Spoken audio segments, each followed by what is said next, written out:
Class 11th में सभी बच्चों का स्वागत है। क्लास 11th में मैथ में सबसे पहले प्रथम चैप्टर समुच्चय है, तो सबसे पहले समुच्चय से ही तुम लोगों का मैथ में शुभारंभ किया जा रहा है। समुच्चय चैप्टर पढ़ने से पहले थोड़ा सा पूरा बेसिक कॉन्सेप्ट जानना बहुत ज़रूरी है।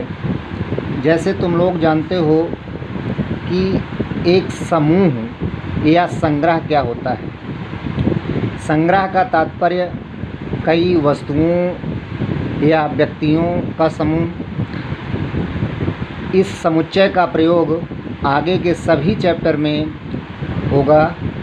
आगे आप लोग पढ़ेंगे क्रमित युग्म, संबंध, प्रतिचित्रण या बाद में प्रायिकता, तो वहाँ पर भी समुच्चय का प्रयोग होगा। तो संग्रह में कई प्रकार का संग्रह तुम लोगों ने देखा होगा। जैसे ताश के पत्तों का संग्रह। ताश के पत्तों में भी 52 पत्तों का प्रयोग किया जाता है, तो 52 पत्तों का संग्रह है। तो इस संग्रह या समूह से ही संबंधित समुच्चय है। आइए समुच्चय की परिभाषा से अवगत होते हैं। सबसे पहले समुच्चय किसे कहते हैं? समुच्चय वस्तुओं या पदों के सुपरिभाषित संग्रह या समूह को कहते हैं। यहाँ पर सुपरिभाषित शब्द का क्या तात्पर्य है, इसके बारे में जानकारी प्राप्त करिए। सुपरिभाषित का तात्पर्य है सुनिश्चित एवं सुस्पष्ट।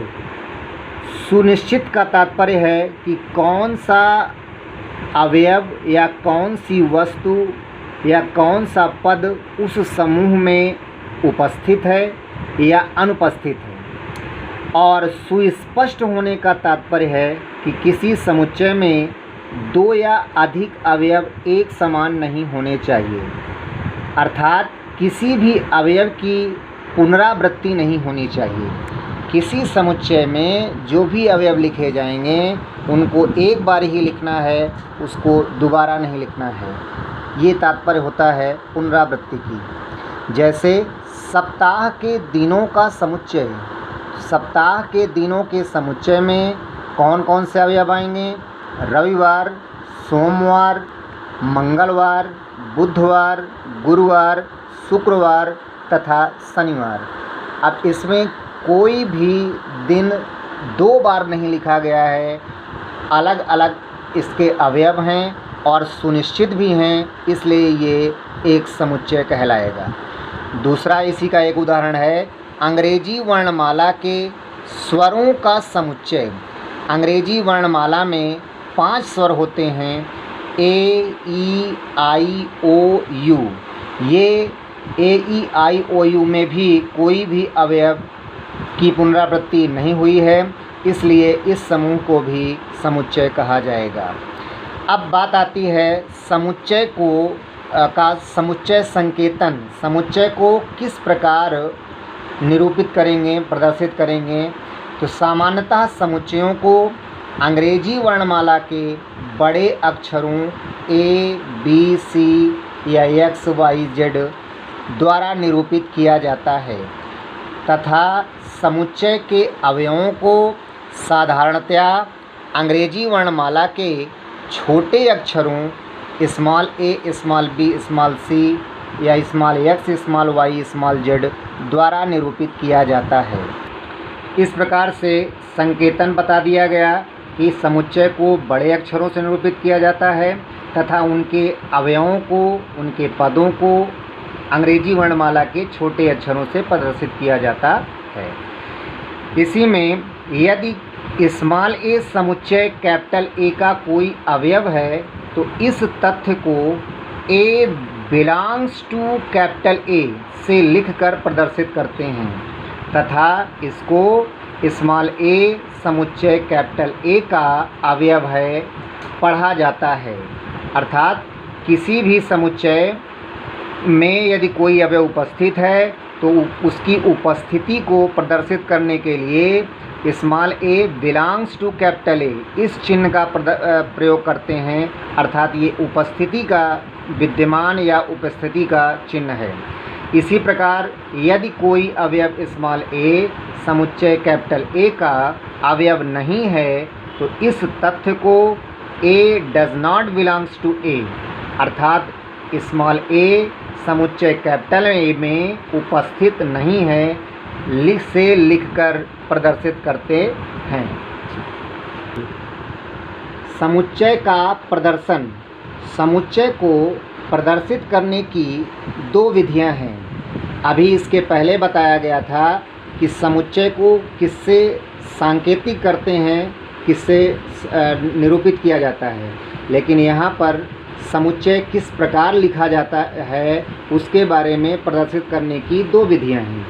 पहली है सारणी या तालिका विधि और दूसरी विधि है समुच्चय निर्माण रूप या प्रतीकात्मक रूप। पहली सारणी विधि में क्या किया जाता है, सारणीयन रूप में समुच्चय के सभी अवयवों को मझले कोष्ठक के अंदर एक एक कर अर्धविराम देकर लिखा जाता है, अल्प विराम देकर लिखा जाता है। जैसे 10 से कम सभी विषम धनात्मक पूर्णांकों का समुच्चय। अब बात आती है कि 10 से कम सभी विषम धनात्मक पूर्णांक कौन कौन होते हैं। तो 10 से पहले 1, 3, 5, 7, 9 ये सभी विषम धनात्मक पूर्णांक हैं, तो इनको मझले कोष्ठक के अंदर एक और फिर इसके बाद ये अर्धविराम जो बताया गया है, अर्धविराम लगा दिया गया, फिर दूसरा अवयव लिखा जाएगा 3, फिर इसके बाद कामा, फिर 5, फिर कामा 7, कामा 9। जितने भी अवयव सारणी विधि में लिखे जाते हैं उन सभी को कामा लगा करके मझले कोष्ठक के अंदर लिखा जाएगा। इसी में सारणी रूप में अवयवों को किसी भी क्रम में लिखा जा सकता है। किसी भी क्रम में लिखने का तात्पर्य क्या है, जैसे अभी एक उदाहरण बताया गया 1, 3, 5, 7, 9, इसी को 3, 1, 7, 9, 5 भी लिखा जा सकता है। अर्थात इसमें जो क्रम पहले से विद्यमान था उस क्रम को इधर उधर भी किया जा सकता है, अवयव वही रहेंगे, इसमें एक निश्चित क्रम का ध्यान नहीं दिया जाता है। सारणीयन रूप में समुच्चय को लिखते समय किसी भी अवयव की पुनरावृत्ति नहीं की जाती है। जैसा कि समुच्चय की परिभाषा में भी बताया गया था, उसी प्रकार यहाँ पर भी बताया जा रहा है। एक शब्द मैथमेटिक्स लिया जा रहा है। मैथमेटिक्स में MEATHEMATICS, मैथमेटिक्स में M 2 बार आया है, T 2 बार आया है, इसी प्रकार A 2 बार आया है, लेकिन इन सभी को एक बार ही लिखा जाएगा। यदि इसको सारणीयन रूप में लिखें तो इस प्रकार लिखा जाएगा MATHEICS। यहाँ पर 2 बार M आया था, फिर भी एक बार लिखा गया है। A 2 बार आया है, फिर भी एक बार लिखा गया है। T 2 बार आया है, फिर भी एक बार लिखा गया है। और जो अवयव एक एक बार आए थे उनको एक एक बार लिख दिया गया है। तो इस प्रकार यहाँ पर मझले कोष्ठक का प्रयोग किया गया है तथा सभी अवयवों को कामा लगाकर लिख दिया गया है। इस प्रकार सारणीयन विधि से समुच्चय को प्रदर्शित किया जाता है। दूसरी विधि है समुच्चय निर्माण रूप या प्रतीकात्मक रूप। ये विधि कौन सी होती है?